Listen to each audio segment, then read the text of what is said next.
Welcome to my YouTube channel. Hello friend, आप सब कैसे हो? मैं उम्मीद करता हूँ आप सब ठीक होंगे। अब आपके धातु अधातु अध्याय जो अपना तीसरा है, इसके कुछ क्वेश्चन जुड़े गए थे, मैं आप उसको क्लियर करवा रहा हूँ। ठीक है। क्वेश्चन है आपका, किसी धातु एम के विद्युत अपघटनी परिष्करण से आप एनोद कैथोड में विद्युत अपघट्य किसे बनाएंगे? ठीक है। क्वेश्चन है आपका, किसी धातु एम के किसी धातु एम के विद्युत अपघटनी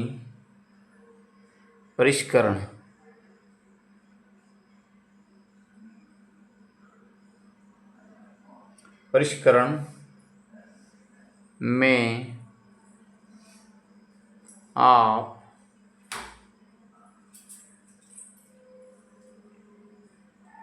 एनोड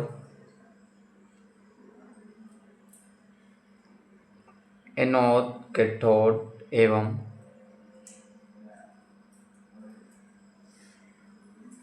विद्युत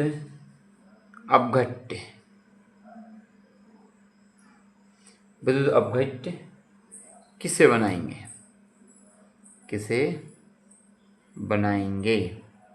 ठीक है ना, ये आपका क्वेश्चन है।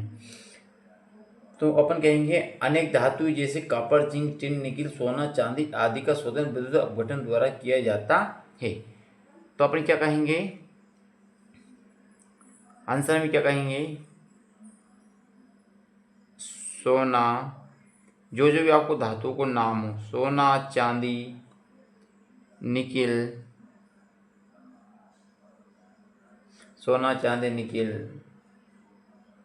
आदि धातुओं का क्या? आदि धातुओं का शोधन अपन कौन सी विधि द्वारा करते हैं? विद्युत अपघटन विधि द्वारा, विद्युत अपघटन द्वारा करते हैं। ठीक है ना। सोना, चांदी, निकिल आदि धातुओं का जो विद्युत अपघटन होता है वो अपन किसके द्वारा करते हैं? सोना चांदी विद्युत अपघटन द्वारा इनका अपन शोधन करते हैं। और अपन क्या, इस प्रक्रिया में अशुद्ध धातु को एनोड की भांति, जबकि शुद्ध धातु को अशुद्ध धातु, कौन से धातु को? अशुद्ध को एनोड और शुद्ध को कैथोड। ठीक है। अशुद्ध धातु को एनोड के रूप में और शुद्ध धातु को कैथोड के रूप में अपन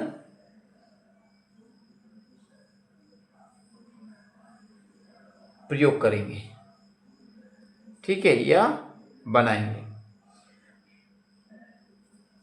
और इनके जो विलयन का जो लवण रहेगा, धातु के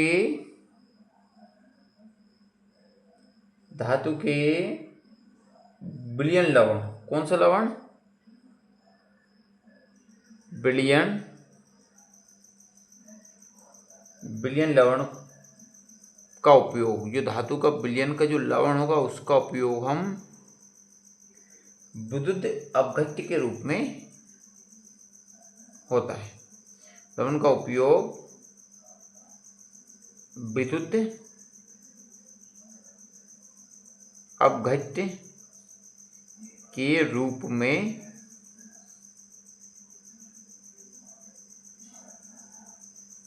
होता है। ठीक है ना, कोई दिक्कत? ये इसका क्वेश्चन आपका कंप्लीट होगा। नेक्स्ट क्वेश्चन आपके पास आता है, सेकंड वाला क्वेश्चन है आपका, आपके रसोई घर में मौजूद धातु कौन कौन सी? सबको पता है आपके रसोई घर में मौजूद धातु कौन कौन सी हो जाएगी आपको? तांबा, लोहा, आंसर डायरेक्ट बता रहा हूं मैं, तांबा, लोहा, पीतल, डेड करके ऐसी बहुत सारी धातु है जो अपने रसोई घर में काम आती। ठीक है। थर्ड वाला क्वेश्चन है आपका, खाना पकाने के बर्तनों के हैंडल कुचालक पदार्थ के क्यों बनाए जाते हैं?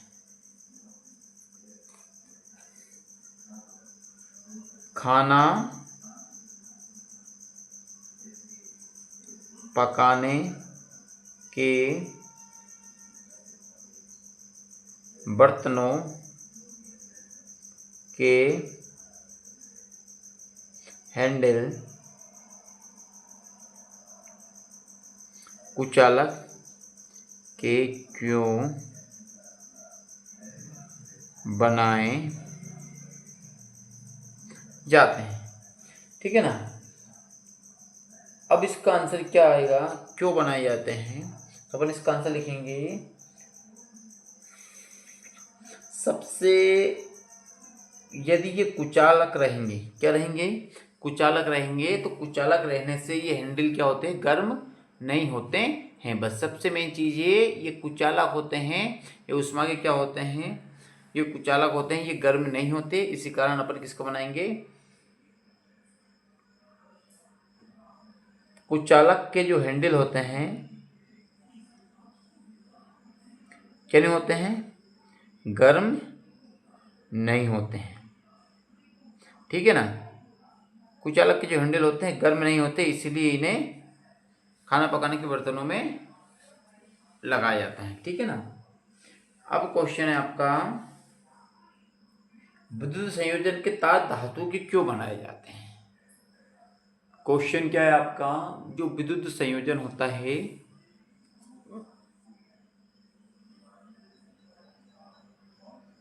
विद्युत संयोजन के तार धातुओं या धातुओं के क्यों बनाए जाते हैं। जो विद्युत संयोजन है इसके तार धातुओं के क्यों बनाए जाते हैं, तो कारण क्या है, जो धातु क्या होती है सामान्यतः विद्युत की क्या होती है, सुचालक होती है। इसका कारण क्या है, धातुएं, बात चल रही है धातुएं क्या होती है, ये मेन पहला वाला पॉइंट हो जाएगा। ये क्या होती है, विद्युत की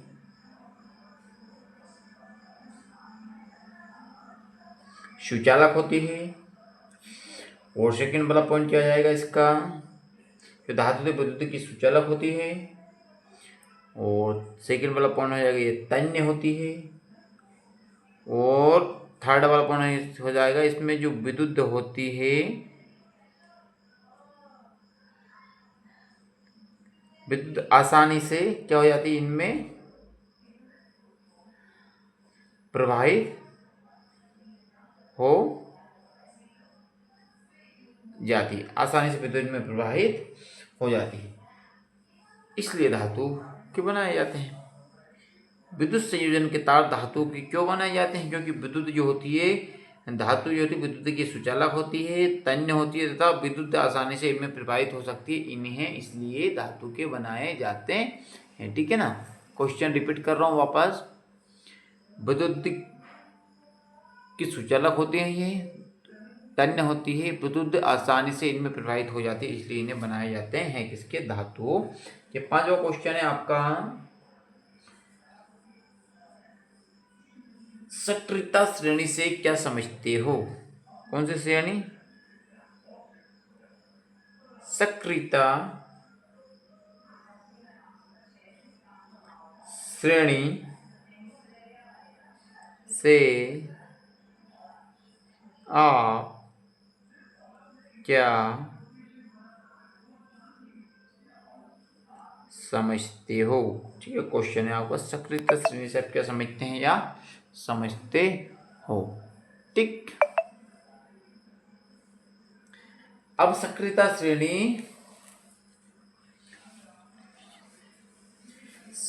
श्रेणी क्या होती है, अपन बोलेंगे वह सूची। कौन सी सूची, वह सूची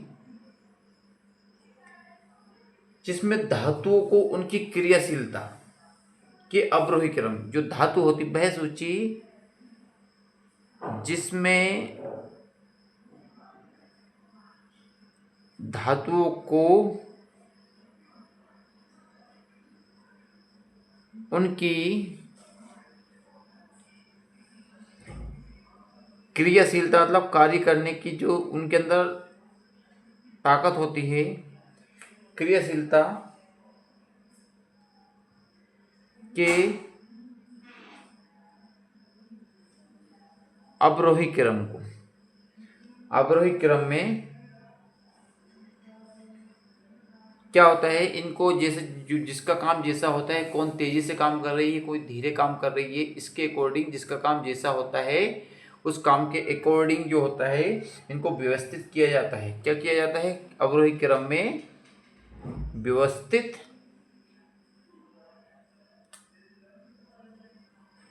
किया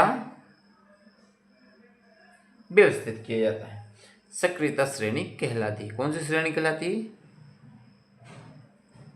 सक्रियता श्रेणी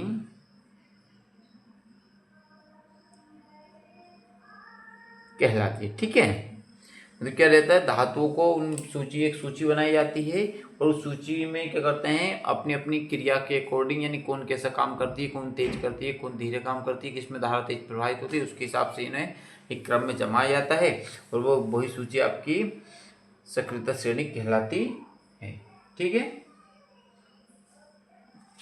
अब नेक्स्ट क्वेश्चन,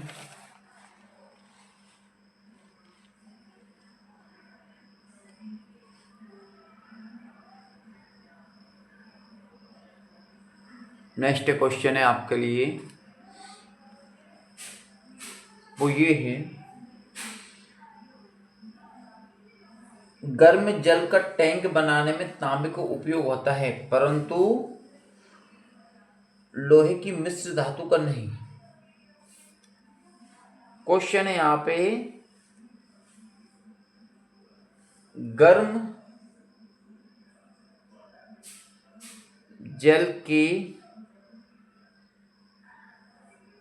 टैंक में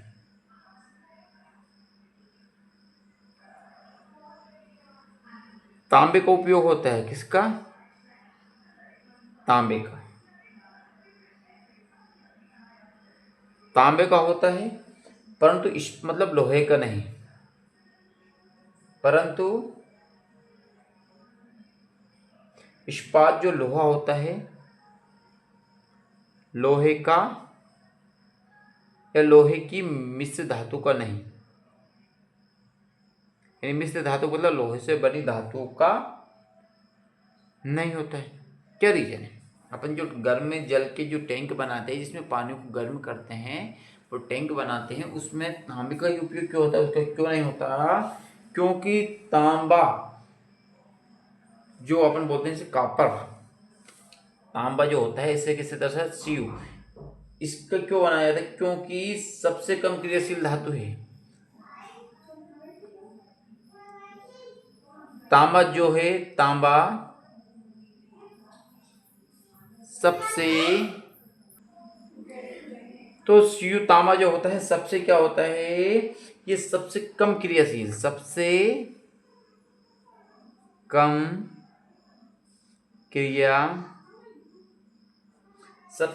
क्रियाशील धातु है। कौन सी धातु है ये? सबसे कम क्रियाशील धातु है। पहला वाला पॉइंट हो जाए, इनको सबको एक साथ लिखना है मिला के। ये क्या करता है, सेकेंड वाले पॉइंट में अपन लिखेंगे, ये ठंडा जल हो चाहे गर्म जल हो, चाहे ठंडा जल हो, ठंडे या गर्म जल से, ठंडे या गर्म जल से या जल के साथ कोई अभिक्रिया नहीं दर्शाता, कोई भी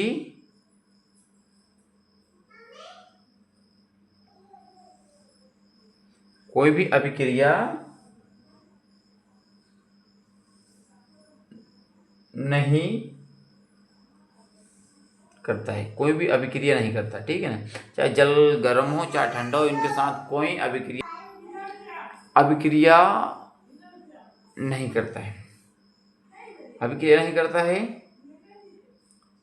सिर्फ थर्ड पॉइंट, ये किससे अभिक्रिया, खनिज क्या करता है, ये खनिज अम्लों से क्रिया करता है। किससे क्रिया करता है ये, खनिज अम्लों से क्रिया करता है। किससे क्रिया करता है, ये खनिज के जो अम्ल होते हैं इनसे क्रिया करता है। तो कंडीशन क्या है, ये पहला पॉइंट कापर Cu जो तांबा होता है सबसे कम क्रियाशील धातु होता है, पहला वाला पॉइंट हो जाएगा। ठंडे गर्म जल से के साथ कोई अभिक्रिया नहीं करता है, खनिज अम्लों के से क्रिया करता है, इसलिए गर्म जल के जो टैंक होते हैं वो तांबे के बनाए जाते हैं, ठीक है ना। इसको अपने इसे याद करना है। अब आपका नेक्स्ट क्वेश्चन क्या है, नेक्स्ट क्वेश्चन है आपका, एनीमिया के रोगियों को लौह तत्व युक्त पालक खाने की सलाह क्यों दी जाती है। क्वेश्चन है एनीमिया, कौन सा मिया, एनीमिया के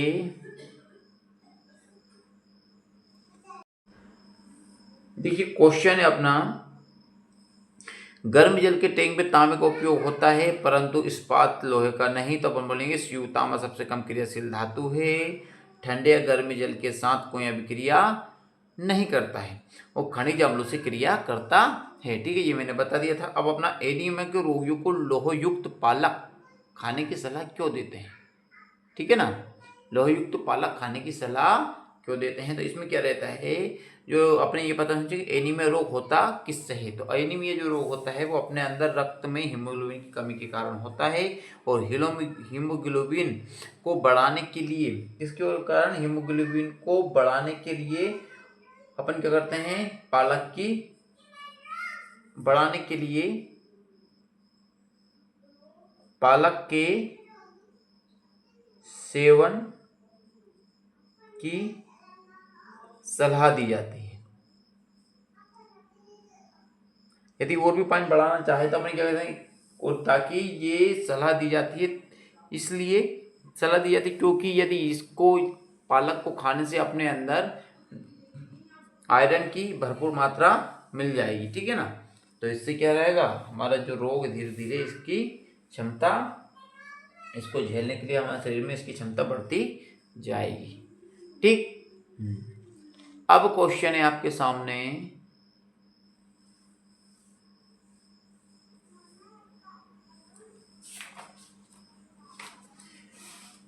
अभिक्रिया धातु को तनु हाइड्रोक्लोरिक अम्ल में क्यों डाला जाता है।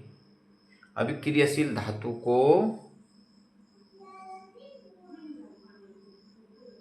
अभिक्रियाशील धातु को तनु हाइड्रोक्लोरिक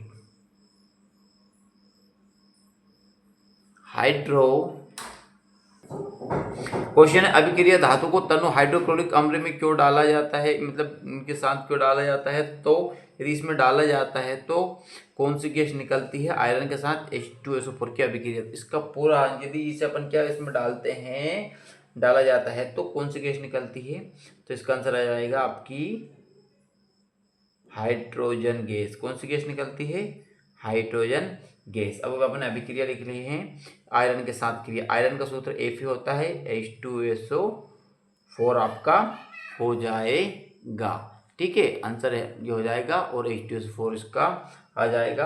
अभी Fe है तो Fe बेसा का बेसा, ठीक है, अब ये SO4 हो जाएगा, FeSO4 बचे क्या आपका H2, ठीक है, H2U ये गैस है, उड़ जाती है इसलिए इसे चिन्ह ऊपर, इसे बोलेंगे अपन आयरन, क्या बोलेंगे आयरन, और ये हो जाएगा आपका सल्फ्यूरिक अम्ल, क्या हो जाएगा H2SO4 सल्फ्यूरिक अम्ल, ठीक है, आयरन सल्फ्यूरिक अम्ल, और ये हो जाएगा आयरन सल्फेट, आयरन सल्फेट, और आपका ये हो जाता है हाइड्रोजन। ठीक है, इनके सभी के नाम लिख दिए हैं मैंने हाइड्रोजन। ठीक, कोई दिक्कत? क्वेश्चन है आपका कि भैया जिंक के आयरन सल्फेट के विलयन में डालने से क्या होता है। वापस वही क्वेश्चन, जिंक को आयरन सल्फेट के विलयन में डालने पर जिंक को आयरन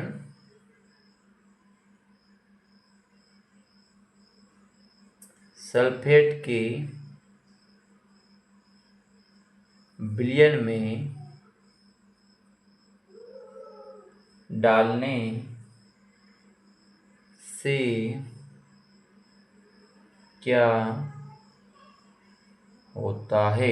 ठीक है, क्या होता है और इसकी रासायनिक अभिक्रिया, उसके बाद रासायनिक